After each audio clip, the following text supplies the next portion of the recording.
దక్కేలా చూడండి. న్యాయ వ్యవస్థలోను కూడా కృత్రిమ మేధ అమలు. నల్సార్ స్నాతకోత్సవంలో రాష్ట్రపతి ముర్ము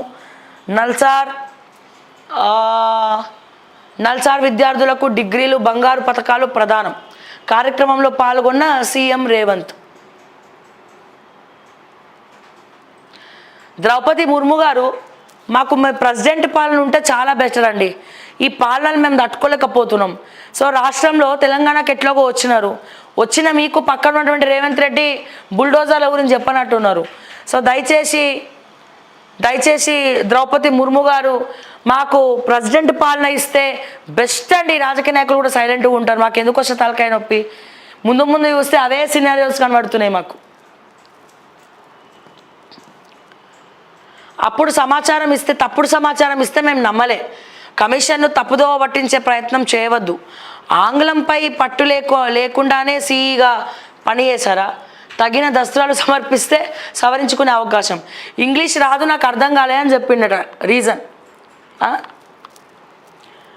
ఫైన్ ఆర్ట్స్ వర్సిటీకి భూములు ఇవ్వద్దు, భూ కేటాయింపు ఉపసంహరించుకోండి. అంబేద్కర్ ఓపెన్ యూనివర్సిటీని కాపాడుకోవాల్సిన అవసరం ఉంది. తెలంగాణ ముఖ్యమంత్రి రేవంత్కు విద్యావంతుల లేఖ. సార్, మీరు లేఖ రాసిన రేవంత్ రెడ్డి వింటాడా? ఆ లేఖని చించి అవతల పడేస్తాడు ఎవడు? అయోధ్య రెడ్డి.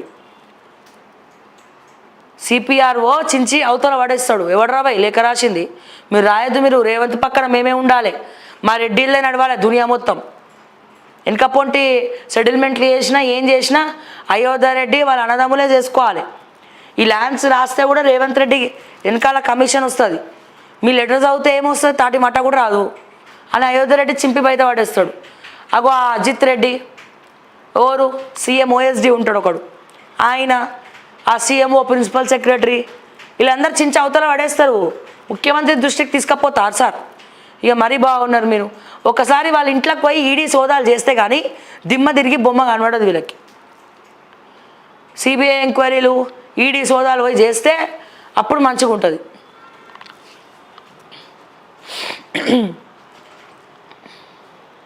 మహిళలే యజమాని. ఈ వార్త విన్నప్పుడే 2 చేతులు జేబులో పెట్టుకొని నడవాలనిపిస్తుంది ముందరికి. మహిళలే యజమానులు అంటాడు, యజమానిగా ఉన్న మహిళ ఇల్లుక్కులో కొడతాడు. ఏందన్నా రేవంత్ అన్న, నీకన్నా క్లారిటీ ఉందా అన్న క్లారిటీ? హైడ్రా అంటే భద్రత, భరోసా. Okay sir, congratulation. Sunday breakfast చేసినారా? కబ్జా చెరవీడిన 30 కోట్ల ప్రభుత్వ భూమి. మొయినాబాద్ కనకమాడి గ్రామ శివారులో అక్రమ నిర్మాణాలను నేలమట్టం చేసి 5 ఎకరాల సర్కారు భూమిని స్వాధీనం చేసుకున్న అధికారులు. సర్వే నెంబర్ 510 P 5 ఎకరాల భూమిని ఆక్రమించిన కబ్జాదారులు. కబ్జా చేస్తే జైలుకు పంపిస్తామని తహసీల్దార్ గౌతమ్ కుమార్ హెచ్చరిక. కనకమామిడి గ్రామంలో కూడా 4 ఎకరాల ప్రభుత్వ భూమి. ఈ ప్రభుత్వ భూమిని అంతా తీసుకుపోయి సమభాగం చేసి మా మూసి బాధితులకు, మా హైడ్రా బాధితులకు పంచిపెడతారా? ప్రభుత్వ భూమి పంచిపెట్టండి. డబల్ బెడ్రూమ్ వద్దు మాకు ఆ భూమి ఇస్తే మేము షిఫ్ట్ అవుతాం. Okay, next. Nirmala Sitharaman case నమోదు. ప్రజాప్రతినిధుల కోర్టు ఆదేశం. బీఆర్ఎస్ భవన్కు హైడ్రా బాధితులు. ఎస్, ఇది ఆదాబ్ హైదరాబాద్.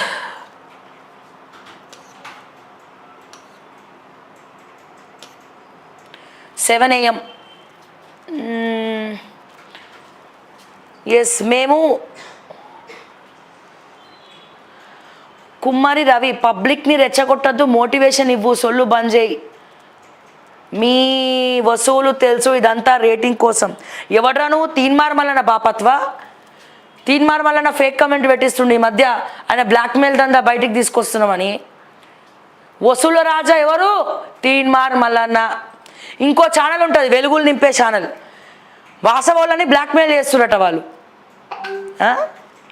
ఓకే, పోయి వసూల రాజాలు ఎవరు? వాళ్ళ మీద పడేడు, మాస్ వంటోళ్ళ మీద కాదు. ఎవరిని రెచ్చగొడుతున్నాడరా భయ్? మోటివేషనే ఇస్తున్నాం. నీకు తీన్మార్ మల్లన్న పెట్టమన్నాడా, తొలి వెలుగు రఘు పెట్టమన్నాడా కమెంటు? లేకపోతే ఎందుకంటే వాళ్ళిద్దరూ తీవ్రంగా ఆలోచిస్తున్నారంట, సంకల్పం చేసుకున్నారు. ఎట్లనైనా సరే శ్రావ్య ఓకే టీవీ ఛానల్ని డ్యామేజ్ చేయాలి. ఇరగ్గొట్టి అవతల పడేయాలి. ఈమె ఎక్కడ కూడా మీడియాలో కనబడద్దు, నా గొంతు మూగబోయేలాగా చేయాలని చెప్పి ప్రణాళికలు సిద్ధం చేసుకుంటున్నారంట. మొన్ననే అనుకున్న, అబ్బో నాకు భయమవుతుంది వీళ్ళిద్దరిని చూసి అని చెప్పి.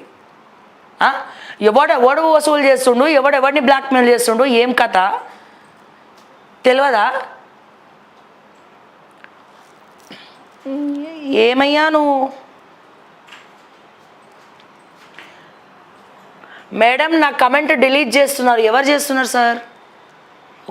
చదవట్లేదన్న మీ బాధ. అంటే కమెంట్స్ వచ్చినా కొద్ది కిందికి వెళ్ళిపోతుంది కదా సార్. మేము మంచిర్యాల కాంగ్రెస్ పార్టీ ఎమ్మెల్యే ప్రేమ్ సాగర్ రావు కాప్రా వంపుగూడ వద్ద మా ప్లాట్లను కబ్జా చేయడానికి ప్రయత్నం చేశారు కనుక అటువంటి వారి గురించి మీరు మాట్లాడండి. ఎస్, గంధం రాంబాబు గారు, సో దయచేసి మీరు మా వాట్సాప్ నెంబర్కి మెసేజ్ పెట్టండి, లేదా టెక్స్ట్ మెసేజ్ పెట్టండి. డీటెయిల్స్ మెసేజ్ పెడితే ఖచ్చితంగా మేము మాట్లాడతాం. మంచిర్యాల కాంగ్రెస్ పార్టీ ఎమ్మెల్యే ప్రేమ్ సాగర్ రావు కాప్రా వంపుగూడ వద్ద. ఏమయ్యా ప్రేమ్ సాగర్ రావు, ఎంతమందిని దోచుక తింటావయ్యా? ఇంకా పోలేదా మీ పాలన, మీ అహంకారం? ప్రేమ్ సాగర్ రావు కాప్రా వంపుగూడ వద్ద మా ప్లాట్లను కబ్జా చేయడానికి ప్రయత్నం చేశారు కనుక అటువంటి వాటి గురించి మాట్లాడండి. తప్పకుండా మీరు డీటెయిల్స్ ఎవరికి ఏమున్నా స్క్రీన్ పైన ఉన్న మా నెంబర్కి మీరు డీటెయిల్స్ పంపించండి. మీ పేరు, ఊరు, ప్రాబ్లం ఏంది అన్నీ పంపిస్తే మేము మాట్లాడగలుగుతాం. పంపించకుంటే మాట్లాడలేం.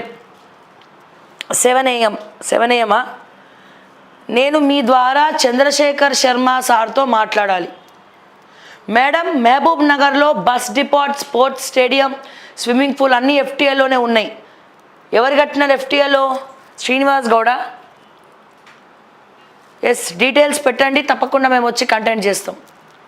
Chandrasekhar 8 o'clock will be okay. HYDRAA at Vadra. అరే భలే మ్యాచ్ అయింది ఇది.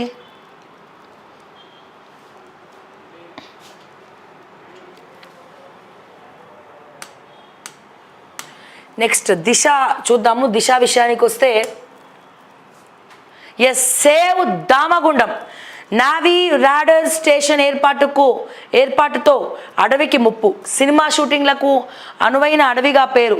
ప్రకృతిని కాపాడాలని సోషల్ మీడియాలో ఉద్యమం. నేడు ఉదయం 11 గంటలకు ఎస్ సేవ్ దామగుండం గురించి మేము అందరం కూడా కొట్లాడుతున్నాం ప్రజలారా. అది హైదరాబాదుకు ఆక్సిజన్, గుండెకాయ లాంటిది. ఈ కోవిడ్ లాంటివి ఒక పక్క విజృంభిస్తుంటే చెట్లే ప్రకృతి మనల్ని కాపాడుతూ వచ్చిందని అనుకుంటుంటే అతిపెద్ద అడవి దామగుండం అడవి.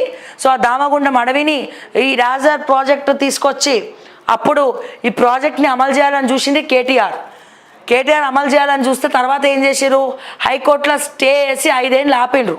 ఇప్పుడు మళ్ళా రేవంత్ రెడ్డి 2.0 వర్షన్, ఏకంగా 4.0 వర్షన్తో ఫైళ్ళ మీద సంతకం ఇచ్చిండు, అప్రూవల్ చేసిండు. ఇప్పుడు దామగుండంలో ఉన్నటువంటి కొన్ని వేల వృక్షాల వనమూలికలు మొత్తం ధ్వంసం అవ్వడమే కాదు, అడవి మొత్తం కూడా నాశనం అవుతుంది. చుట్టుపక్కల ఉన్నటువంటి 16 గ్రామాలకు రేడియేషన్తో కడుపుతో ఉన్న వాళ్ళు పిల్లలందరూ కూడా గుడ్డి పిల్లలు లేకపోతే వికలాంగుల పిల్లలు పుట్టబోతారు. అండ్ అదే రకంగా చాలా డేంజర్. ఇది కేవలం దామగుండం కాదు, దామగుండం విధ్వంసమైతే హైదరాబాద్ విధ్వంసమైనట్టే. అక్కడ గాలులు ఇక్కడి వరకు వీస్తాయి, ఇది గుర్తుపెట్టుకోండి. హైదరాబాద్ కొద్దో గొప్ప ఇంత ప్రకృతి సహకరిస్తుంది, అద్భుతంగా ఉంది అంటే దానికి కర్త కర్మ క్రియ అంతా దామగుండం అడవే, ఇది గుర్తుపెట్టుకోవాలి. అంతేకాదు అక్కడ మీరు ఇక్కడ చూస్తున్నారు కదా, దీన్ని బుగ్గరామలింగేశ్వరం అంటారు. ఈ ఫోటోలో మీకు కనబడుతుంది కదా, బుగ్గరామలింగేశ్వరం అంటారు. ఈ బుగ్గరామలింగేశ్వరం ఆలయము వికారాబాద్ అడవులలో ఉంది, అంటే దామగుండం అడవులలో ఉన్నది. చాలామందికి తెలియదు, కానీ ఈ గుండంలో నీళ్ళు ఎక్కడి నుంచి వస్తాయి చెప్పన్నా? కాశీ గంగ నుంచి వస్తాయి, కాశీ నుండి వస్తాయి. ఆ నీళ్ళు ఇప్పటికి కూడా ఏ రూట్లకి వెళ్ళి వస్తాయి, ఎట్లా వస్తాయి ఎవరికి తెలియవు. కానీ అక్కడ నీళ్ళు ఇక్కడ వస్తున్నాయి. ఈ గుండంలో మీరు చేయబెట్టి తాగితే కూడా చాలా తీయగా ఉంటాయండి నీళ్ళు. సో దయచేసి నేను మళ్ళా చెప్తున్నా, రేవంత్ రెడ్డి, ఇప్పటికే రాజేంద్ర నగర్ యూనివర్సిటీ, ఎన్నో వనమూలికలు ఉన్నటువంటి యూనివర్సిటీ, బయోడైవర్సిటీ పార్క్ని నువ్వు విధ్వంసించి హైకోర్టుకి రాసించినావు. ఇప్పుడు దామగుండం అడవిని లేకుండా చేస్తున్నావు. దామగుండం జోలికి వస్తే తస్మాత్ జాగ్రత్త. మళ్ళా చెప్తున్నా నేను, హైదరాబాద్కి గుండెకాయ లాంటిది దామగుండం. అటువంటి గుండెని మీరు గుండెపోటు వచ్చేలాగా చేస్తే హైదరాబాద్ కూడా విధ్వంసం చూస్తారు. ఎస్, ఫ్యామిలీ డిజిటల్ కార్డులో మహిళ యజమాని. దండం పెడతారు ఆయన, ఇట్లాంటి వార్తలు రాయకండి. ఇంగ్లీష్ పై పట్టు లేకుండా ఈఎన్సీ ఎలా అయ్యారు? కరెక్టే కదా, ఊరుకోండి సార్. ఇంగ్లీష్ పై పట్టు లేకపోతే ముఖ్యమంత్రులు అవుతలేరా? అట్లనే ఈఎన్సీ అవుతారు. ఇంగ్లీష్ రావాలని ఏం లేదు, తెలుగు మంచిగా వస్తే చాలు, మానవత్వం ఉంటే చాలు. కానీ ఇప్పుడు అది కూడా లేదే ఇక్కడ, అదే బాధ అవుతుంది. రిటైర్డ్ ఈఎన్సీ ఓకే వెంకటేశ్వర్లపై ఘోష్ ఫైర్. సమాధానాన్ని సవరించుకుంటానన్న రిక్వెస్ట్ రిజెక్ట్. రాష్ట్రంలో కొత్తగా 7 వాస్కులర్ సెంటర్స్ డయాలసిస్ పేషెంట్ల కోసం ఏర్పాటు. 33 కోట్ల వ్యయంతో హబ్బులుగా గాంధీ, ఉస్మానియా, నిమ్స్ హాస్పిటల్. ఉస్మానియాలో ఏముంది సార్? కంపు, అక్కడ వసతులు లేవు, ఏం లేవు ఉస్మానియా హాస్పిటల్లో. కొద్ది గొప్ప గాంధీ అనే నయం, కానీ ఉస్మానియా అయితే ఘోరం. ఉస్మానియా అసెంబ్లీ సెగ్మెంట్కు ఒకటి ఉండేలా ప్లాన్ చేస్తున్నమాట మంత్రి దామోదర. హిజ్బుల్లా చీఫ్ హసన్ హతం. తమిళనాడు డిప్యూటీ సీఎంగా ఉదయనిధి స్టాలిన్. నేడు మధ్యాహ్నం 3:30 గంటలకు ప్రమాణ స్వీకారం. ఫిబ్రవరిలో భూమిపైకి సునీత విలియమ్స్ తీసుకొచ్చేందుకు మిషన్ ప్రారంభం. అమెరికా నుంచి బయలుదేరి వెళ్ళిన స్పేస్ క్రాఫ్ట్. సభ్యత్వ నమోదుపై